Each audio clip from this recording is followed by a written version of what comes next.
बिहार और मिथिलांचल की हर खबर देखने के लिए यूट्यूब चैनल सर्च करें, सब्सक्राइब करें और बेल आइकन दबाएं।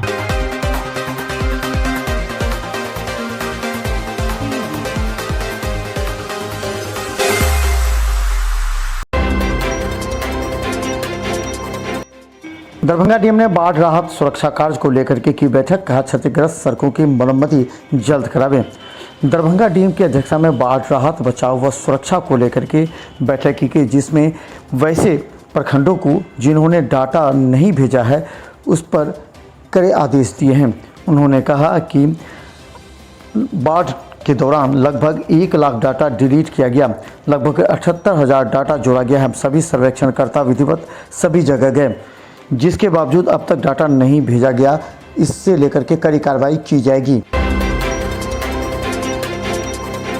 सड़क सुरक्षा को लेकर के बैठक, जीटीओ ने कहा कि सर्वोच्च न्यायालय की टीम आएगी दरभंगा समाहरणालय में आज एक बैठक की गई, जिसमें सड़क सुरक्षा को लेकर के सड़कों की मुआयना करने पर सर्वोच्च न्यायालय की टीम दरभंगा आने वाली है।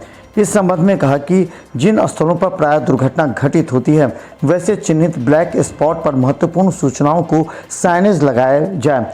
नज़दीकी ट्रॉमा सेंटर व प्रभारी चिकित्सा पदाधिकारी का मोबाइल नंबर प्रदर्शित किया जाए। ब्लैक स्पॉट पर सड़क दुर्घटना से बचाव के लिए पथ निर्माण कार्य, सड़क निर्माण कार्य करें। इसके सहित कई मुद्दों पर आज चर्चा की गई। दरभंगा पुलिस के कहने के बावजूद दरभंगा नगर निगम की गाड़ियां आज भी सड़कों पर नजर आई। दिन में ही कचरा उठाने से सड़क रहा जाम। दरभंगा नगर निगम बार बार आम जनता की परेशानियों का सबब बनता जा रहा है। दिन में ही सड़क पर बड़ी गाड़ियां लगाकर कचरा उठाने की वजह से पीक आवर में जाम से आम लोग काफ़ी परेशान हैं। दरभंगा पुलिस ने कई बार दरभंगा नगर निगम के अधिकारियों को कहा था कि इस तरह बीच में सड़क पर गाड़ी ना लगाएं, जबकि इसके लिए सुबह और रात के समय का उपयोग किया जाए, लेकिन इसके बावजूद आज भी दरभंगा नगर निगम की गाड़ियों की वजह से सड़क जाम रहा। दरभंगा में 10वीं के रिजल्ट पब्लिश हो जाने के बाद सीबीएसई पर छात्र अभिभावकों के आरोप पर सामने आए स्कूल मैनेजमेंट। दरभंगा के कई स्कूलों पर ये आरोप लगे हैं कि 10वीं के छात्रों के प्री बोर्ड के रिजल्ट के आधार पर मार्किंग नहीं किया गया, जिससे उनको काफ़ी नुकसान पहुंचा है। इसके बाद स्कूल मैनेजमेंट ने कहा कि 3 साल के अंक के आधार पर सीबीएसई ने तय किए हैं। तो सीबीएसई के रिजल्ट का सवाल है, तो सीबीएसई में जो रिजल्ट दिया गया है, जो अखबार के माध्यम से या यूट्यूब के माध्यम से या फिर जो भी मीडिया के स्रोत होते हैं उससे जो दिया जा रहा है या जो भी इंस्ट्रक्शन दी गई, तो सबसे पहले तो मैं कहूँगा कि सीबीएसई को धन्यवाद दूंगा, इसलिए कि उन्होंने बच्चों का 1 साल 1 सेशन को बचा लिया। सीबीएसई एक अपना मापदंड बनाई है, जो पिछले 3 सत्र का उसका जो एक औसत होता है निकाल के दे दिया है, और उसी के तहत जो मार्किंग हम लोग को करना था, और हम लोगों ने उसको उस पॉलिसी को सीबीएसई जो पॉलिसी जारी की थी उस पॉलिसी को हम लोगों ने मेंटेन किया। नवविवाहितों का महत्वपूर्ण पर्व मधुश्रावणी आज समाप्त। 15 दिन के कठिन दौर से गुजरी महिलाएं। मिथिलांचल का महत्वपूर्ण पर्व मधुश्रावणी कहा जाता है, जिसमें नवविवाहित महिलाएं अपने पति के साथ पूजा अर्चना 15 दिनों तक करती हैं। इसमें काफ़ी कठिन दौर से गुजरना पड़ता है। 15 दिनों तक ससुराल से आए हुए साड़ी के साथ बर्तन, प्लेट, ग्लास, चम्मच उसमें ही खाना पड़ता है। इस तरह महिला ने कहा कि आने वाली पीढ़ी को भी ये पद्धति अपनानी चाहिए। सासू सब प्लेट, बाटी, सब चम्मच, ग्लास वह में पिया पड़े। पूजा से पहले पूजा टाइम में जखन पहले साड़ी पहरे वह 15 दिन तक एकटा साड़ी पहिरल जाए छै। एक व्रत बहुत जरूरी होय छै, जेना चले चले नियम ओकरा फॉलो अप करा चाहिए। हम सब तो आइ के हम सब कहि रहल छी, बाकियों के करत। बिरौल में दंगा पार्टी के महिला सिपाही से कुछ लोगों को पंगा लेना पड़ा। मंगा बस स्टैंड से 2 लोगों को किया गया गिरफ्तार। बिरौल के एक मामले को लेकर के दंगा पार्टी प्रतिनियुक्त महिला सिपाही के साथ विवाद करना कुछ लोगों को महंगा पड़ा है। मामला बस स्टैंड का है।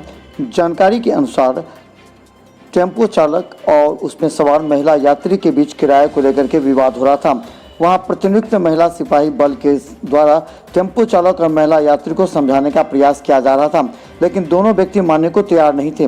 इस बीच महिला पुलिस ने टेम्पो चालक पर बल प्रयोग करने के दौरान उक्त महिला यात्री भी इसके चपेट में आ गई। वहां उपस्थित लोगों ने इसके लिए महिला पुलिस से ऐसा करने का कारण पूछते विवाद को बढ़ा दिया। मोबाइल पर थाना अध्यक्ष को दिया गया। बाद में पेट्रोलिंग पार्टी घटनास्थल पर पहुंची और जांच के बाद 2 लोगों को गिरफ्तार किया गया है। 15 दिनों से विश्वविद्यालय परिसर में मूक बधिर पांव से लाचार बुजुर्ग महिला को निसहाय अवस्था में लोगों के द्वारा पहुंचाया गया मुजफ्फरपुर शांति कुटीर। गौरतलब है कि दरभंगा की एक स्नातकोत्तर विभाग में रहने वाली डॉक्टर ममता स्नेही लगातार इस रास्ते से गुजर रही थी। 15 दिनों तक एक महिला को लाचार अवस्था में देखा तो उसने थाना एवं अन्य लोगों से संपर्क किया। बाद में उज्जवल कुमार के द्वारा इस मामले को हाईलाइट करते हुए उसे मुजफ्फरपुर पहुंचाने की प्रक्रिया प्रारंभ की गई। इनका फ़ोन आया दूरभाष पर और इन्होंने मुझे इस मामले की जानकारी दी। उसके बाद मैंने मिथिला विश्वविद्यालय थाना के बड़ा बाबू से बात की, फिर CTSP साहब से बात किया, सामाजिक सुरक्षा की सहायक निदेशक नेहा नुपुर को अवगत कराया इस मामले से, और उसके बाद उन्होंने तत्काल शाम में अपने समाज कल्याण विभाग के आउटरीच वर्कर गणेश कुमार जी को यहाँ मौके पर भेजा और वो यहाँ आकर के सारा निरीक्षण करके गए और अभी जो है सो इनको मुजफ्फरपुर स्थित शांति कुटीर में हम लोग शिफ्ट करवाने का प्रयास कर रहे हैं। CID टीम ने गुप्त सूचना के आधार पर शराब किया जब्त।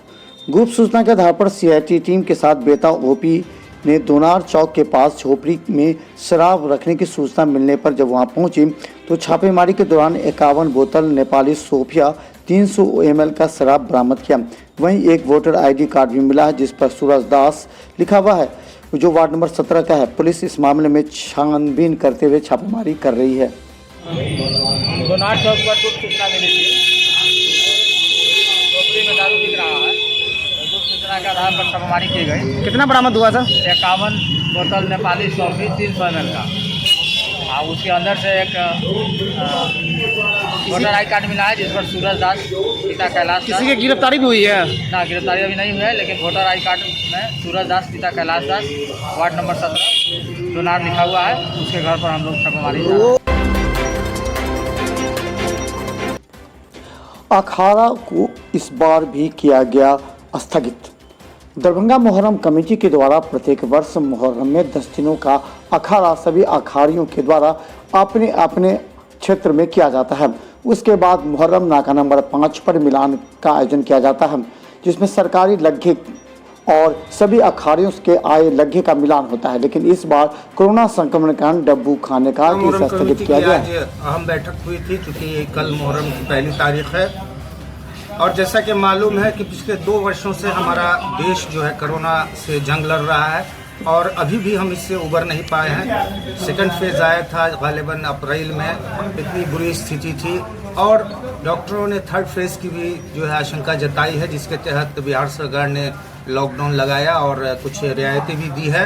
अभी छूट भी मिली है, लेकिन मंदिर और मस्जिद को बंद रखा गया है और कोई भी धार्मिक एवं राजनीतिक कार्यक्रम सार्वजनिक स्थल पे नहीं करने की मनाहट है, जिसकी वजह से हम लोग पिछली बार भी लॉकडाउन का पालन किए थे और सारे अपने जो मुहर्रम के प्रोग्राम थे उसको स्थगित किए थे। इस बार भी हमारी मीटिंग हुई है हमारे सेक्रेटरी साहब रुस्तम कुरैशी साहब के नेतृत्व में और पप्पू खां साहब खजांची कोषाध्यक्ष उनके नेतृत्व में। तो हम लोगों ने सारे अखाड़ियों को जो है निर्देश दिया है कि चूँकि सरकार का लॉकडाउन का आदेश है और किसी भी धार्मिक और राजनीतिक आयोजन पर रोक लगाई गई है, इसलिए भी आप लोग भी अपना अपना जो भी करते हैं, जो भी प्रोग्राम है उसको समय जो है स्थगित करेंगे। पंचायत चुनाव आते ही अब मामला उलझने लगा है और आरोप प्रत्यारोप का दौर जारी है। सोनकी थाना अंतर्गत टीकापट्टी दोकली पंचायत के निवासी सुंदरी देवी ने रात्रि 9 बजे राजकुमार यादव के द्वारा चाकू हथियार से लैस होकर जातिवाचक शब्द का प्रयोग करते हुए मारपीट करने की धमकी का आवेदन थाना में दिया गया है। सोनकी थाना में इस मामले की जांच चल रही है। फाइट फटोल सर। फाइट पटोल से। हाँ, मुँह कान फोड़ा दिल। और क्या सब हुआ? अब इतने बजे से बस लोग लिए थाना। कितने बजे में? 9 बजे रात में, 11 बजे रात में। क्या सब दिए हैं? हमारी रिपोर्ट लिख के दिले। भादुपुर हरिपट्टी पंचायत के कुछ लोगों ने कर्मचारी पर आरोप लगाते हुए कहा कि ये आज तक पंचायत में ना चेहरा दिखाया और पैसे की मांग करते हैं। दाखिल खारिज सहित अन्य लोगों को लेकर इसे लेकर के एसडीओ को आवेदन दिया है। चौधरी हुआ, पंचायत हरिपट्टी हुआ, प्रखंड बहादुरपुर हुआ। मेरे ही पंचायत के विनोद लाल दास कर्मचारी है। करीब 5-7 साल से इन लोग 5 साल से रह रहे हैं कर्मचारी में। आज तक दाखिल खारिज हो, EWA से हो या बहुत सारा काम हो, इसमें कभी भी आज तक जो है सो गांव में चेहरा नहीं दिखाया।